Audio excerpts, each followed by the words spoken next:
Ele analisou a situação e disse: um só povo, uma só língua. Pois bem, isso é só o começo. Imaginem o que vão inventar depois. Vamos descer e causar uma confusão de palavras, de modo que um não consiga entender o outro. Então o Eterno os dispersou dali pelo mundo inteiro, e eles tiveram de interromper a construção da cidade. É por isso que ela ficou conhecida como Babel, porque foi ali que o Eterno transformou a língua do povo numa confusão de palavras, e dali os dispersou pelo mundo inteiro. Olá, bem-vindos. Este é o Comentário Bíblico João 8:32. Olá a todos, é um prazer estar aqui para mais uma exploração profunda. Sem dúvida. E hoje temos uma daquelas narrativas bíblicas que quase toda a gente acha que conhece. Pois, uma história clássica. Exato, mas que na verdade esconde camadas teológicas impressionantes. Imaginemos a humanidade inteira, unida num único propósito. Com zero barreiras de comunicação, a trabalhar de forma incansável para o maior avanço tecnológico da sua história. Hoje em dia chamaríamos a isso uma utopia, não é? Nem mais. Num painel de especialistas ou numa cimeira global qualquer de hoje em dia, isso seria aplaudido como o pináculo absoluto do progresso humano. A colaboração perfeita. Claro, o sonho de qualquer líder mundial. Pois é, mas há milhares de anos o texto bíblico olhou para esse cenário exato e chamou-lhe o maior perigo para a sobrevivência e para a alma da humanidade. É brutal. É uma perspectiva que vira as nossas noções modernas completamente do avesso. Vira mesmo. E a nossa missão nesta análise profunda de hoje é olhar para o texto de Gênesis, ali no capítulo 11, versículos 6 a 9, baseando-nos muito na clareza da versão A Mensagem. Excelente escolha de tradução para isto, sim. E vamos tentar perceber o que realmente aconteceu na famosa Torre de Babel. E, se calhar o mais importante, por que motivo o que parece ser uma história de triunfo da cooperação humana é, afinal, uma narrativa sobre o abismo do orgulho humano e a intervenção cirúrgica da providência divina. Essa inversão de expectativas é sem dúvida o que torna este texto tão monumental para a nossa vida. Sim. Para quem nos ouve conseguir sentir o peso real do que está em jogo aqui, nós precisamos de recuar um pouco e visualizar o cenário pós-dilúvio. Certo. Dar um passo atrás. Exatamente. A humanidade tinha recebido do Eterno um mandato muito claro: multiplicar e encher a terra. Que é o que está em Gênesis 9, não é? Precisamente. Era uma ordem expressa para se espalharem, para irem cultivar a diversidade da criação em todos os cantos do planeta. Mas não foi bem isso que aconteceu. Nem por sombras. Quando eles chegam à planície de Sinar, o que é que decidem fazer? O oposto absoluto. O texto registra um movimento deliberado de preservação própria. E é um movimento impulsionado, no fundo, pelo medo e pela arrogância. Eles dizem mesmo, vamos construir uma cidade e uma torre para não sermos espalhados. Exato. Essa recusa em avançar, essa recusa em confiar no plano original de espalhar e povoar, cria uma centralização perigosíssima. É o nascimento de um império, quer dizer. É o nascimento de um império baseado na uniformidade total, onde o plano de Deus é, sem qualquer pudor, substituído pelo projeto humano. E repara, há um detalhe tecnológico nessa passagem que me parece crucial para entendermos a mentalidade deles. Qual detalhe? O material de construção. Esse mesmo.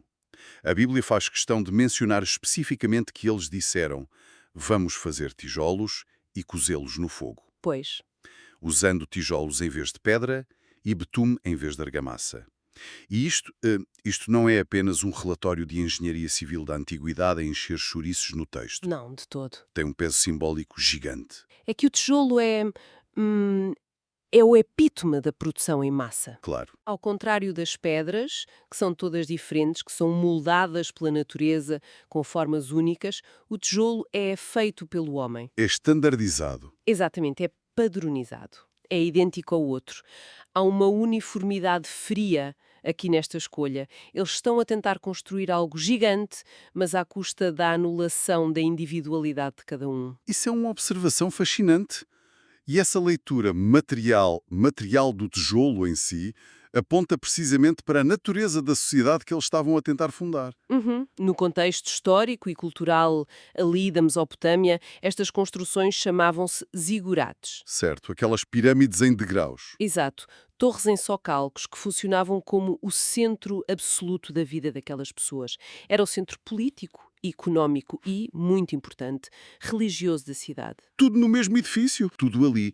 O topo do zigurate era o local onde, segundo a crença deles, o céu e a terra se encontravam. Onde os deuses desciam. Pois, o ponto onde os deuses supostamente desciam para abençoar o rei e a cidade. Então a ambição era muito maior do que simplesmente construir um prédio alto. Era gigantesca. Portanto, quando a narrativa bíblica diz que eles criam uma torre cujo topo chega aos céus, isto não é apenas ambição arquitetónica. É uma reivindicação de poder divino. Nem mais. Estão essencialmente a dizer que não precisam de Deus porque eles próprios podem construir a sua escada privada para o divino. Querem domesticar o céu, digamos assim. Perfeito. Domesticar o céu. Querem o controlo da divindade nos seus termos. E é perante essa arrogância gigantesca, perante essa pretensão de alcançar o céu com tijolos de barro, que o texto nos apresenta uma das imagens mais brilhantes e irónicas de toda a literatura antiga. O versículo 5, não é? Sim. Antes mesmo da grande declaração do versículo 6, o versículo 5 relata a reação divina a este projeto monumental. É um contraste delicioso. O texto diz: "Mas o Eterno desceu para ver a cidade e a torre que os homens estavam a construir." A forma como o autor descreve isto muda a perspectiva toda. Completamente. A ironia contida nesse verbo, nesse desceu, é de uma precisão teológica cortante. Certo. Pensemos nisto. Os construtores estavam a gastar os seus recursos todos, as suas vidas, a sua energia, gerações inteiras, a erguer algo que, aos olhos deles, rivalizava com os próprios céus. Sentiam-se os donos do universo. Na mente coletiva de Babel, aquela torre era tão colossal que intimidaria qualquer um. Mas a narrativa subverte essa ilusão de uma forma quase demolidora para o ego humano. Pois. A torre era tão insignificante, mas tão microscópica na escala da majestade divina, que o Eterno teve literalmente de descer para conseguir vislumbrá-la. É quase cômico. Mas não é uma tentativa de criar humor barato. É a Bíblia a estabelecer a verdadeira proporção, a escala real, entre a soberba humana e a realidade de quem governa o cosmos.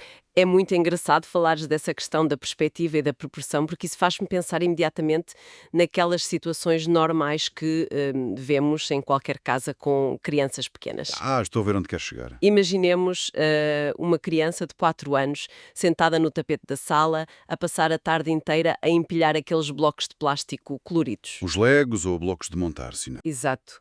E de repente a criança chama os adultos com um orgulho absolutamente desmedido, aos gritos da sala. Olhem para este arranha-céu gigante, é a maior torre do mundo. E os pais lá vão ver a grande obra. Claro! Na percepção da criança, aquela estrutura ali de meio metro é uma proeza colossal de engenharia. Está quase a tocar no teto, na cabeça dela. Pois, para o tamanho da criança, é gigante. Mas o adulto, que tem quase 2 metros de altura, aproxima-se, olha para baixo e tem literalmente de se ajoelhar e descer ao nível do chão para conseguir prestar atenção àquilo que a criança fez. É uma imagem perfeita para Babel. O orgulho cego dos construtores de Babel é exatamente essa criança no tapete. Sem dúvida. Eles acharam que estavam a invadir o domínio divino e Deus teve de se baixar até o tapete da sala para inspecionar os bloquinhos de barro deles. Essa analogia capta na perfeição o abismo de percepção que está aqui em causa. A grandiosidade que o ser humano atribui às próprias obras, especialmente quando essas obras são feitas para excluir Deus, é sempre desproporcional à realidade vista de cima. E esta constatação teológica é o motor para o que acontece a seguir na história. Porque nos ajuda a perceber os verdadeiros motivos de Deus. Certo. O Eterno não intervém porque a torre estava, de facto, a ameaçar invadir o céu, ou porque a engenharia babilónica o tivesse deixado surpreendido ou assustado. Pois, ele não sentiu o seu trono ameaçado por uns tijolos. Claro que não. A intervenção acontece precisamente por causa dessa ilusão doentia no coração humano. Mas aí temos de ser honestos com quem nos ouve, porque lendo o versículo 6 de forma fria e direta, a frase pode ser um bocadinho perturbadora. Sim, pode causar alguma estranheza inicial. O Eterno analisa o cenário e constata: um só povo, uma só língua, isso é só o começo. Nada do que o planearem será impossível para eles. É uma declaração forte. Se formos ler isto sem contexto, soa quase a insegurança divina. Parece mesmo que Deus está olhar lá para baixo, a ver o progresso humano e a pensar, eles estão a ficar demasiado organizados e fortes, tenho de os parar antes que fiquem fora de controle. Compreendo perfeitamente que essa leitura exista. Como é que podemos ler isto sem ficar com a imagem de um Deus que se sente ameaçado pelo potencial da sua própria criação? Bem, vamos dissecar estas palavras, Vamos a isso. porque há algo aqui que não bate certo com a ideia de um Deus que é omnipotente. Temos de dissecar o que está por trás desta linguagem. É uma objeção perfeitamente natural se nós lermos o texto puramente com uma mentalidade ocidental moderna. A linguagem é de facto antropomórfica, ou seja, atribui características humanas a Deus. Exatamente para que possamos compreender a ação narrativa. Mas não revela de todo uma divindade ameaçada ou com medo de ser destronada por humanos. Então o que significa aquele nada lhes será impossível? Essa declaração é, na realidade, um diagnóstico médico e assustador sobre a condição do coração humano. Para percebermos o mecanismo exato do que está a ser dito, temos de olhar para a raiz hebraica central que é usada nesta passagem. E qual é a palavra? É a palavra ibatser. Ibatser. E o que é que isso traz de novo à forma como nós percebemos o texto de Babel? Muito. A palavra ibatser significa literalmente ser cortado, ou estar fora de alcance, ser colhido, como se remove algo dos seus limites naturais de contenção. Ficar sem travões. Exatamente. Precisamente. Ficar sem travões morais. O que o Eterno está a diagnosticar é que a capacidade humana para o mal e para a tirania iria ficar sem qualquer restrições. Portanto, não é a capacidade para a engenharia, é a capacidade para a tirania. Nem mais. Pensemos bem no que acontece quando temos uma sociedade absolutamente unificada em torno da mesma língua, da mesma cultura e da mesma ambição política. Sim. Mas uma sociedade que está totalmente divorciada de um compasso moral divino. Essa tal unidade converte-se muito rapidamente num motor de opressão assustador. Pois, a história humana mostra-nos isso exaustivamente, não é? Mostra de forma trágica. Sempre que o ser humano se concentra num poder centralizado, absoluto, e todos são forçados a falar a mesma língua ideológica, Não há espaço para a dissidência. zero espaço. Não há ninguém que possa levantar a voz e dizer alto lá, isto está errado. O diagnóstico de Deus aqui é claro. Se eu os deixar prosseguir, a arrogância deles não terá limites e a capacidade de se destruírem mutuamente será imparável. Uau! Isso muda tudo na forma como lemos o texto. Então, a unidade pela unidade não é necessariamente uma virtude intrínseca. De maneira nenhuma. Se o propósito for tóxico e rebelde, a unidade serve apenas como um megafone, um amplificador gigantesco dessa toxicidade. Exato. O que estamos a ver é o perigo supremo do pensamento de grupo, onde a ausência de barreiras físicas e linguísticas significa apenas a ausência de freios éticos. É uma síntese perfeita. A unidade sem a verdade divina é o cenário ideal para o despotismo florescer. O projeto de Babel exigia a anulação do indivíduo em prol da máquina do império. É sufocante. E há um aspecto linguístico nesta narrativa que expõe a arrogância desse império de forma ainda mais brilhante. Conta-nos. Revela uma ironia narrativa quase cirúrgica do autor bíblico sobre as intenções grandiosas dos construtores. O povo que estava ali reunido falava provavelmente o acadiano. A língua franca da Mesopotâmia nessa época, sim. Exato. E nessa língua eles chamavam à sua grande cidade e à sua torre, chamavam-lhe Bab-Elim. Babilim, de onde deriva o nome Babilónia, presumo. Exatamente daí. E Bab-Elim tem um significado muito específico para eles. Quer dizer, porta dos deuses. Lá está. A arrogância do acesso direto. Pois. A ambição deles, espelhada neste nome pomposo que escolheram, era criar o portal definitivo de acesso ao divino. Queriam estabelecer um império indisputável. E como o texto diz explicitamente, queriam fazer para si um nome, que no hebraico é a palavra Shem. Queriam perpetuar a sua própria glória eterna através das pedras e dos tijolos. O ego humano em pleno esplendor.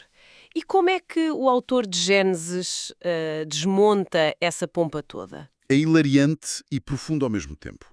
A narrativa hebraica recusa-se categoricamente a usar o nome majestoso que os babilônios escolheram.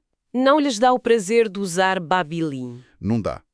Em vez de adotar a expressão Babilim, o texto joga com a fonética e aplica-lhe uma palavra hebraica que é muito semelhante no som. Mas diferente no significado. Completamente humilhante no significado.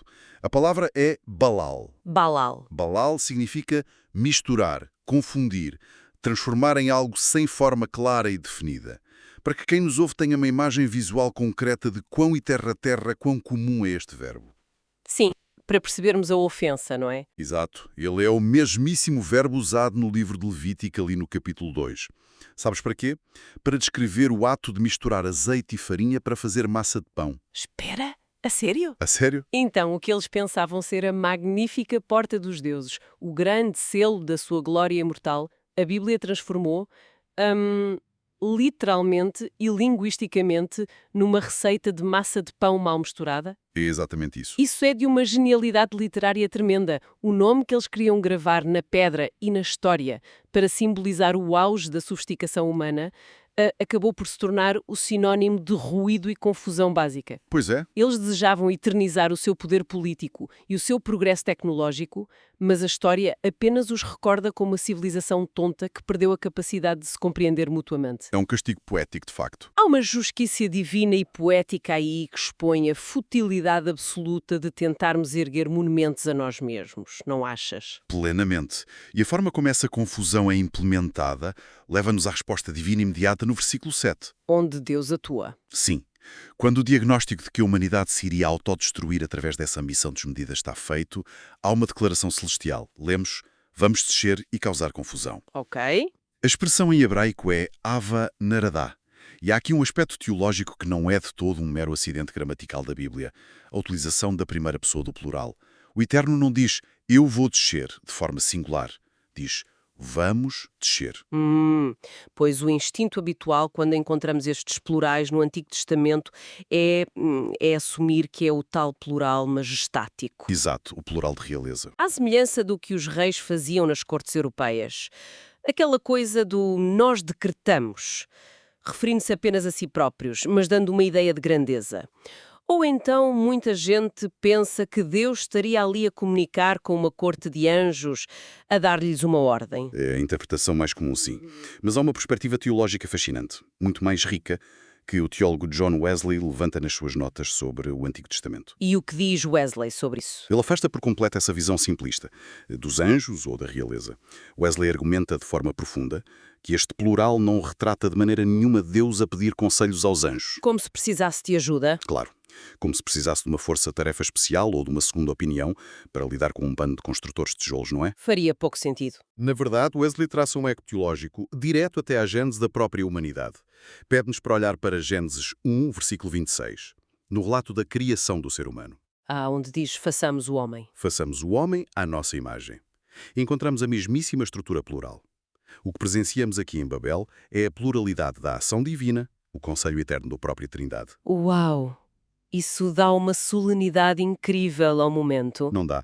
A mesma pluralidade divina, a mesma Trindade que esteve presente no ato de dar vida e de organizar o caos no princípio do tudo, atua agora neste momento de dispersão. Mas não como uma ação meramente destrutiva. Exatamente. Não como destruição pura, cega, mas como um reordenamento absolutamente necessário para a salvação daquela gente. Essa ligação com a criação obriga-nos mesmo a mudar as lentes com que observamos este evento da dispersão. Obriga sim. Porque, sejamos francos, o instinto humano, perante a história de Babel, é quase sempre ler o surgimento de múltiplos idiomas como um castigo severo. Sim, como uma fúria divina. Como um raio que rasga o céu e arruína a bonita cooperação humana por pura retaliação de um Deus ofendido. Mas se o próprio ato tem raízes na intenção criativa e trinitária original, tem de haver uma camada profunda de misericórdia no meio de todo este caos provocado, não tem? Sem a menor dúvida que tem. É fundamentalmente uma intervenção salvífica. Salvação do quê, especificamente? Para solidificarmos esta visão da misericórdia, podemos apoiar-nos na análise da autora Ellen G. White. Na sua obra clássica, Patriarcas e Profetas, ela aponta para algo vital na estrutura de Babel. Que é? O projeto de Babel era, na sua essência mais sombria, a consolidação de uma tirania sem precedentes. Estamos perante a primeira grande tentativa de criar um sistema político e religioso absoluto, um monopólio de controle humano onde simplesmente não haveria liberdade de consciência para ninguém. Uma ditadura global. Uma ditadura global perfeita. Se este projeto não sofresse interferência drástica, ele iria sufocar completamente aquele propósito inicial do Eterno que referimos no início da nossa conversa. Povoar a terra, cultivar e florescer nela livremente. Pois. A dispersão das línguas não foi, portanto, um ataque de Deus à civilização. Foi um ato urgente, um ato de amor e de preservação. Preservar o futuro da humanidade. Exato. Deus fraturou a linguagem para libertar a humanidade das correntes de um império totalitário que estava ali incipiente, a nascer. Isso alinha-se de forma tão extraordinária com um comentário adicional que John Leslie fez sobre esta ruptura comunicacional em Babel. O que disse ele sobre isso? Ele observou que a confusão das línguas incapacitou aquelas pessoas não apenas de se ajudarem mutuamente nos seus projetos cheios de orgulho, mas também as incapacitou de, palavras dele, desfrutarem umas das outras. É muito forte essa expressão, desfrutarem umas das outras. É fortíssimo. E, ao meditar nisto, ocorre-me uma analogia muito próxima das nossas dinâmicas modernas para tentar explicar esta misericórdia que parece castigo. Vamos a isso. Pensemos no que acontece, na vida real, quando é necessário intervir num grupo de amigos que é profundamente tóxico. Ok, estou a ver. Sabe aquele círculo, aquele grupo onde os indivíduos sozinhos, isolados, até podem ter boas qualidades, até são pessoas decentes, mas quando se juntam naquela dinâmica de grupo específica... Tiram o pior uns dos outros. Exato. Encorajam os piores instintos e vícios uns dos outros. É uma dinâmica onde a união deles serve exclusivamente para legitimar e potenciar atitudes destrutivas. E formam uma bolha onde ninguém acha que está a fazer mal. Nem mais. Agora, quando alguém de fora, um familiar, um mentor, um pai, consegue finalmente intervir, separar esse grupo e criar um afastamento real entre eles, a intervenção parece dura, não parece? No calor do momento parece uma agressão. No momento, os envolvidos sentem isso como dor, como separação, como uma tristeza imposta. Eles querem continuar juntos. Claro. Mas, a longo prazo, olhando para trás, essa quebra dolorosa, esse corte na comunicação deles, é a única coisa capaz de os salvar da autodestruição total. Babel é, para a humanidade, essa intervenção dolorosa mas necessária. A confusão das línguas destrói aquele ecossistema tóxico de rebelião que eles partilhavam. Essa é uma perspectiva excelente. É mesmo excelente, porque humaniza e atualiza a teologia pesada do texto bíblico. A dispersão atua simultaneamente como juízo, um juízo severo sobre a ambição de substituir Deus. Sim. Mas também opera a salvação que impede o mergulho da humanidade inteira num abismo totalitário, sem qualquer ponto de retorno. É a graça disfarçada de confusão. Exatamente. Mas o que mais me fascina na providência soberana de Deus em tudo isto é que o Eterno não encerra a história da humanidade no caos linguístico e geográfico de Babel. Pois, a história não acaba ali no capítulo 11. Não de todo. O silêncio comunicacional e a separação abrupta dos povos que vemos neste texto não são o ponto final da história redentora. A narrativa bíblica abre caminho para algo maior, certo? Há uma linha invisível que liga o caos desta planície ao plano de redenção que viria depois. Precisamente. E é uma linha que atravessa a escritura toda. Essa fratura em Babel transformou-se na tela exata sobre a qual Deus iria pintar a salvação global. Explica lá isso um bocadinho melhor para nós. Reparemos. A variedade de povos, a multiplicidade de nações e línguas que emergiu daquela incompreensão mútua em Babel tornou-se a pré-condição necessária para o passo decisivo da história humana. Que acontece no capítulo seguinte. Imediatamente a seguir, se lermos apenas alguns capítulos à frente, logo no início de Gênesis 12, nós vemos Deus a chamar um indivíduo específico. Chama Abraão, do meio de um desses novos povos, e faz-lhe uma promessa transformadora. A promessa da bênção. Sim. O Eterno diz-lhe claramente que através dele, da descendência dele, todas as famílias da terra seriam abençoadas. Todas as famílias. Agora, temos de ligar os pontos aqui. Sem a dispersão de Babel no capítulo 11, não existiriam sequer famílias da terra distintas, espalhadas e diversificadas. Haveriam apenas um único bloco. Exato. Haveria apenas um bloco monolítico, rebelde e orgulhoso, fechado num único local geográfico a adorar uma torre. A confusão de Babel criou de certa forma a multiplicidade de culturas maravilhosas que a graça divina se comprometeu a alcançar e a redimir mais tarde. Isso é impressionante. É impressionante ver como a visão macro do texto bíblico funciona de forma tão oleada. Elementos que nos parecem isolados ou puramente punitivos no Antigo Testamento preparam o terreno metodicamente para os eventos redentores milhares de anos mais tarde. Tudo tem um propósito na economia divina. E isso nos conduz obrigatoriamente a um momento-chave no Novo Testamento.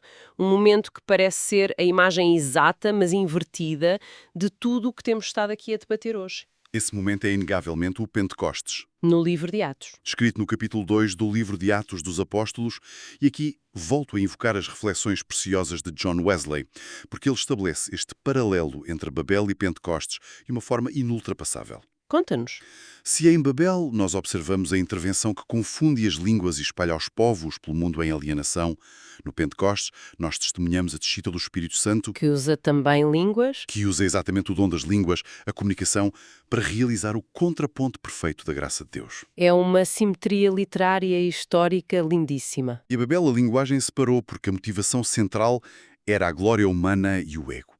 No Pentecostes, a linguagem reúne de forma milagrosa aqueles que estavam dispersos. Traz pessoas de todas as nações a Jerusalém, capacitando-as a ouvir e a compreender o Evangelho, cada um na sua própria língua nativa. E a ouvir o quê? As maravilhas de Deus. Exato. Não os feitos dos homens, mas as maravilhas de Deus. Portanto, o Espírito Santo no Pentecostes não reverte o mundo forçadamente para uma única língua comum, anulando a diversidade cultural que existia. Não. Ele valida essa diversidade. Ele usa as diferentes línguas para criar uma compreensão mútua, sobrenatural. É isso mesmo. Quer dizer, em vez de impor a velha uniformidade cinzenta dos tijolos todos iguais da planície de Sinar, o Espírito Santo cria uma harmonia vibrante, onde cada língua diferente, cada identidade cultural diferente, glorifica em conjunto o Eterno. Por gerar por causa do pecado. Em vez disso, ele redime-a completamente. O objetivo superior de Deus nunca foi, não é voltarmos a ser um bloco estático de pessoas iguaizinhas umas às outras, a pensar exatamente a mesma coisa e focados na nossa própria grandeza. Aquela utopia ajustadora do império. Exato. O cumprimento final do propósito divino que o apóstolo Paulo mais tarde cristaliza na sua carta aos Romanos, ali no capítulo 15, versículo 6, é que a humanidade regenerada pela graça, com uma só mente e uma só voz, glorifica Deus. Com uma só mente, mas muitas línguas. Nem mais. Babel tentou forçar uma falsa unidade assente na exaltação do ser humano. O Pentecostes, por sua vez, traz a unidade autêntica.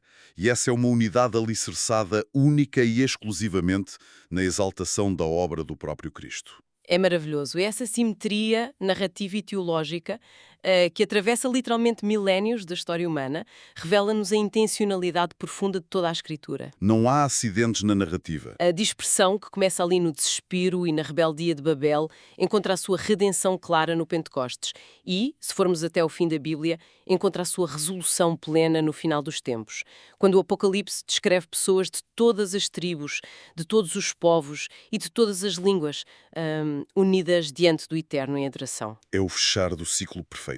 Agora, chegando a este ponto de clareza teológica, nós temos de trazer esta realidade ancestral que estivemos a dissecar para o chão que pisamos hoje no nosso dia-a-dia. É a parte mais desafiante. Para a aplicação concreta em quem nos ouve nas nossas casas.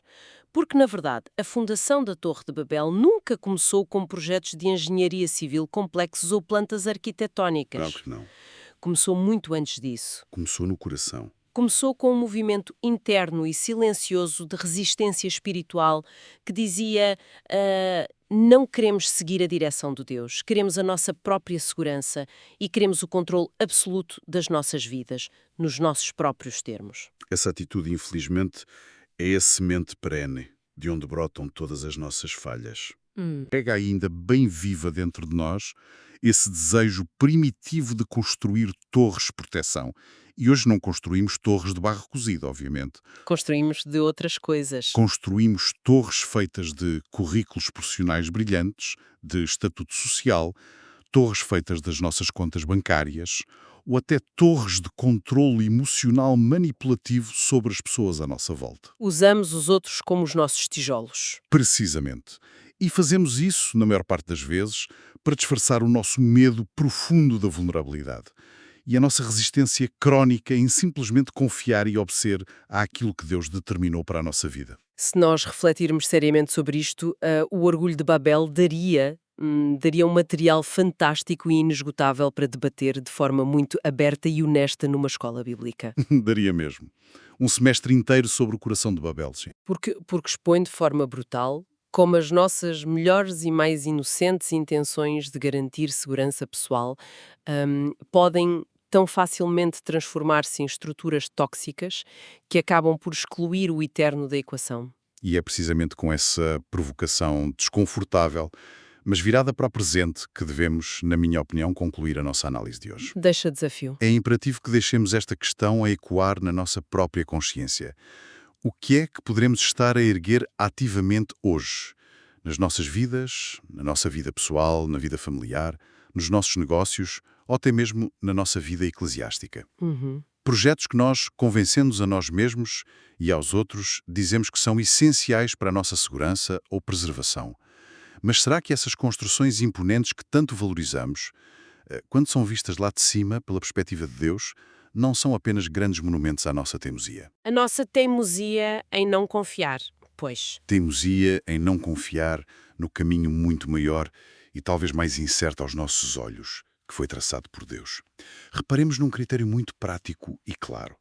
Se há ruído crónico, se a confusão reina nas dinâmicas que estamos a gerir em casa ou no trabalho. Se não nos entendemos. Exato. Se não conseguimos gerar verdadeira harmonia e paz, será que isso é um sinal subtil de que essas fundações foram deitadas sem nunca consultar o Eterno?